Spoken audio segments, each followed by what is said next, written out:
In today's video, I'm going to teach you how to send or attach an MS Word file to Gmail. This is a simple yet essential task, whether you're sharing documents for business or personal use. So, let's dive right into it. First things first, make sure your MS Word file is ready for sending. By this, I mean you should carefully go over the document for any errors, ensuring it contains all the necessary information you want to convey. Save it in an appropriate format, like a DOC file. This preparation is crucial because it helps you avoid the need to send multiple emails if something is missing or incorrect.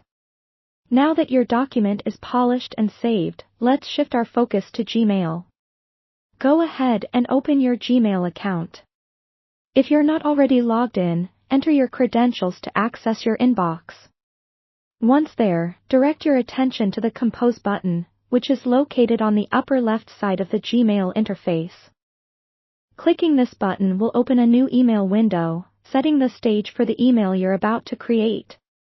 Next, in this new email window, you'll need to focus on the bottom area. Look for an icon that resembles a paperclip.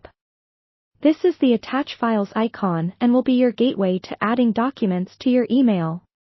Click on this icon, and a File Explorer window will pop up on your screen. Here, you'll need to navigate through your computer's files to find the location where your MS Word document is stored. To make this step easier, it's always a good idea to organize your files beforehand. Once you've located your document, click on it to select it. You should see an Open button in the File Explorer window. By clicking it, you'll attach the MS Word file to the email you're composing. It's a straightforward yet powerful step to master, ensuring you can swiftly accomplish this anytime you need.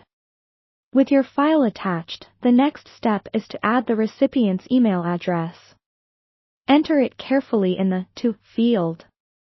Additionally, don't forget to write a subject for your email. This helps the recipient immediately understand what the email entails, even before they open it. Moreover, consider including a message in the email body. Providing context for your document not only adds a personal touch but also clarifies the purpose of your attachment. This small effort is likely to be appreciated by your recipient. Finally, after double-checking that everything is in place and looks good, you're ready to hit the Send button. You'll typically find it on the bottom left side of the Compose window. Clicking this button will send your email, along with the attached MS Word file, to your recipient. And that's all there is to it. By following these simple and effective steps, you've successfully attached and sent an MS Word document through Gmail. This handy skill will save you time and effort when sharing documents in both personal and professional environments.